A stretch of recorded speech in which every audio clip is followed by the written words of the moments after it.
হরে কৃষ্ণ, রাধে রাধে। নিশ্চয়ই শ্রীহরির কৃপায় বন্ধুরা সবাই ভালো আছে। আজ আমাদের আলোচনার বিষয় হলো শ্যামকুণ্ড ও রাধাকুণ্ডের আবির্ভাব কেন হয়েছিল, কোন তিথিতে হয়েছিল এবং স্নানের সময়সূচি, রাধাকুণ্ডে স্নান করলে কী ফল লাভ করা যায় এবং বহুলা অষ্টমীর মাহাত্ম্য। চলুন, এবং অরিষ্টাসুরের বধের কাহিনী চলুন বন্ধুরা জানা যাক। রাধাকুণ্ড স্নানের এবং বহুলা অষ্টমীর মাহাত্ম্য 2024। রাধাকুণ্ডে স্নানের সঠিক সময়সূচি। অষ্টমী তিথি শুরু হবে 24শে অক্টোবর রাত্রি 1:18 এবং অষ্টমী তিথি শেষ হবে 25শে অক্টোবর রাত্রি 1:58। রাধাকুণ্ডে স্নান করতে হবে বৃন্দাবনে মথুরা উত্তরপ্রদেশে 24শে অক্টোবর রাত্রি 11:38 থেকে 12:29 পর্যন্ত। তাহলে স্থায়িত্বকাল হলো 51 মিনিট। জীবনে একবার হলেও রাধাকুণ্ডে স্নান করা উচিত। স্নান করলে কৃষ্ণ প্রেম লাভ করা যায়। এবং স্নানের মন্ত্র।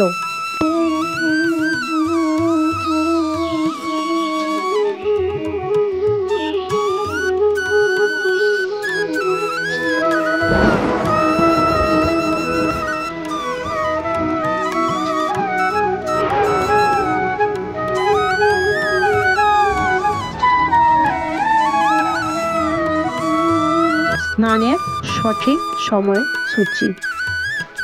এটি হচ্ছে কার্তিক মাসের অষ্টমী তিথি। শুক্লপক্ষের নয়, কৃষ্ণের পক্ষের অষ্টমী তিথি।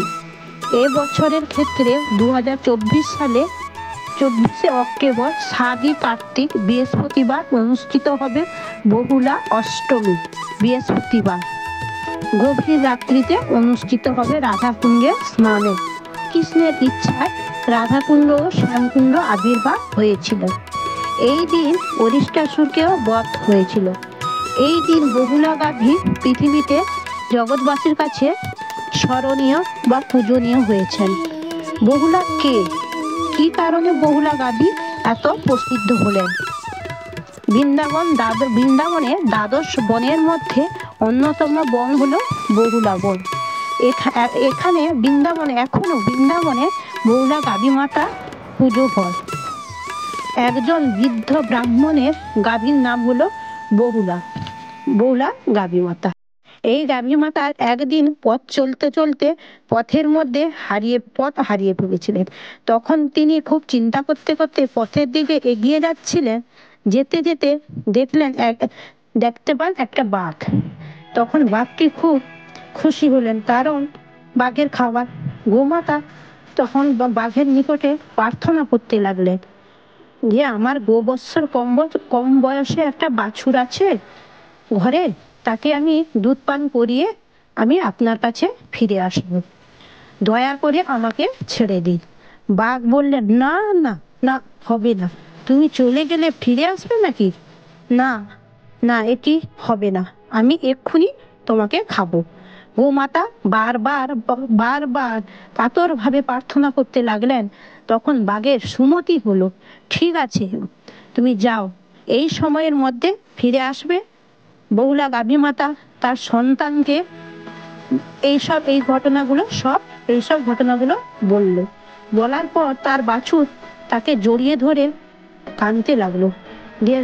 তখন বহুলা গাভী তার বাচ্চাকে দুধ পান করিয়ে কাঁদছিল, দুজনকে জড়িয়ে কাঁদতে লাগলো। তখন সেই মুহূর্তে যে ব্রাহ্মণটা যাদের ঘরে ছিল, আজ আমার শেষ দিন, তো তুমি তো কিছু চিন্তা করো না, তুমি তোমার বৃদ্ধ মালিকের কাছে থাকবে, যার কাছে আমরা প্রতিপালিত হচ্ছি, তোমার কোনো দুঃখের কারণ নেই। তখন গোবৎস প্রচুর ক্রন্দন করেছিল, মা আমি যাব বাঘের খাদ্য হিসেবে, তুমি এখানে থেকো। এই সব কথাগুলো বৃদ্ধ ব্রাহ্মণ সব শুনছিলেন। তো তখন বৃদ্ধ ব্রাহ্মণ এসে বললেন, তোমাদের কাউকে যেতে হবে না, আমি বুড়ো হয়ে গেছি, এমনিতেই আমাকে পৃথিবী ছেড়ে চলে যেতে হবে। তাই প্রত্যেকে চাইছিল বাঘের কাছে খাদ্য হিসেবে যাওয়ার। তখন তারা দুজন দুজনকে রক্ষা করতে প্রস্তুত। পরবর্তীতে তিনজনই গেল বাঘের কাছে।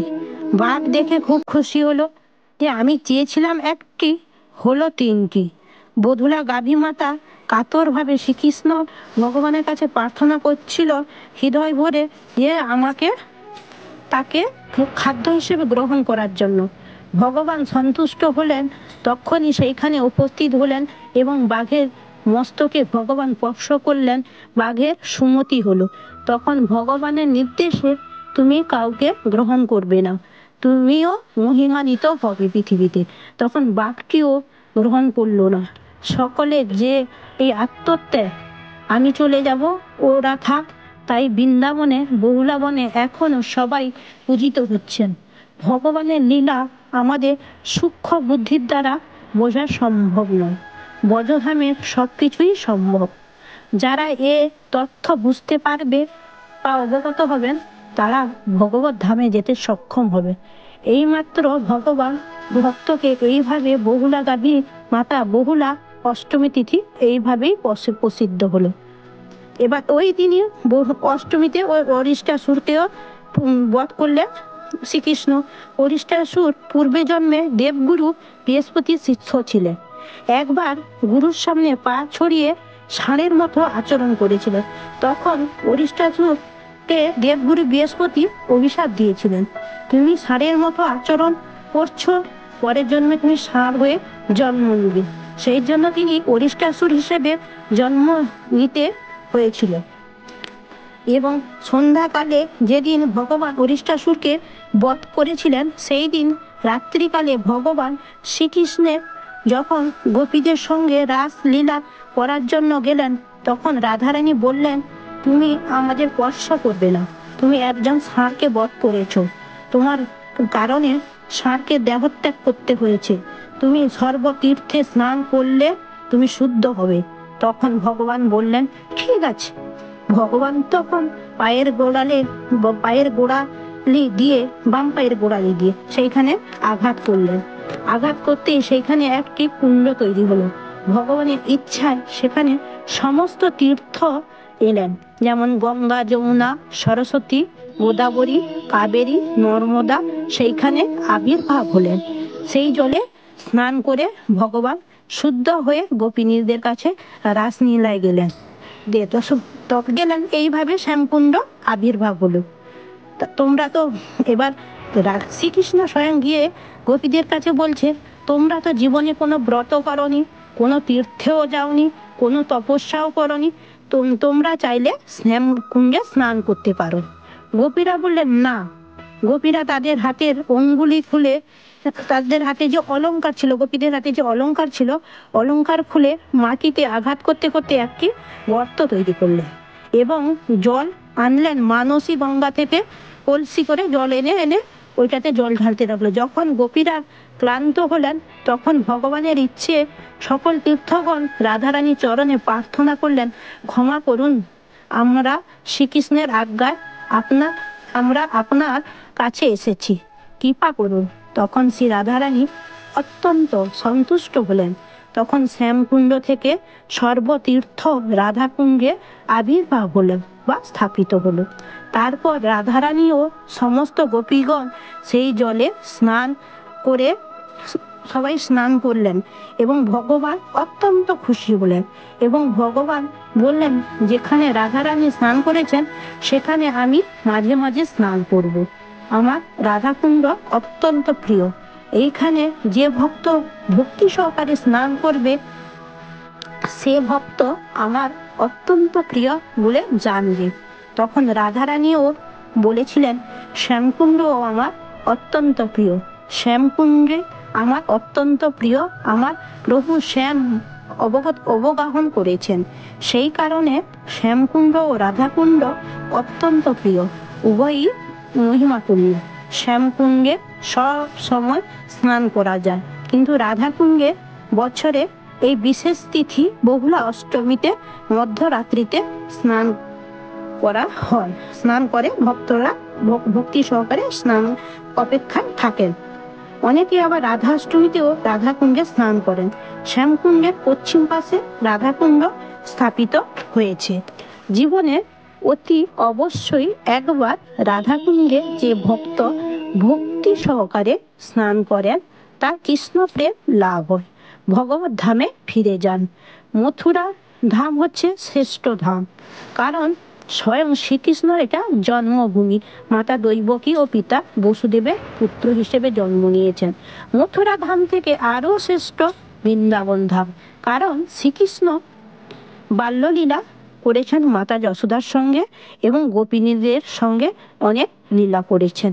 বৃন্দাবন ধামের চেয়েও অধিক শ্রেষ্ঠ গোবর্ধন ধাম, কারণ তার নিজের বাম হাতে কনিষ্ঠ আঙুলের দ্বারা এই গিরি গোবর্ধন পর্বতকে 7 দিন 7 রাত ধরেছিলেন ভক্তদেরকে সুরক্ষা দেওয়ার জন্য। আর ইন্দ্রদেব যে ওই বৃষ্টি দিয়েছিলেন, ওই বৃষ্টির হাত থেকে গোপিনীদের ভক্তদের রক্ষা করার জন্য 7 দিন 7 রাত্রি পর্বতটি বাম হাতে কনিষ্ঠ আঙুলে ধারণ করে ভক্তদের রক্ষা করেছেন। গোবর্ধনের চেয়েও অধিক শ্রেষ্ঠ হলো রাধাকুণ্ড শ্যামকুণ্ড। গোবর্ধন পর্বতের কাছেই অবস্থিত রাধাকুণ্ড শ্যামকুণ্ড, তার চেয়েও অধিক প্রিয় রাধাকুণ্ড, কারণ রাধারানী হলেন সমস্ত গোপিনীদের চেয়েও শ্রেষ্ঠ। তার যে কৃষ্ণ প্রেম তরঙ্গে যে প্রকাশ হয়েছে রাধাকুণ্ডে, রাধারানী কৃষ্ণের প্রিয়তমা। এই হলো রাধাকুণ্ড ও শ্যামকুণ্ডের মহিমা।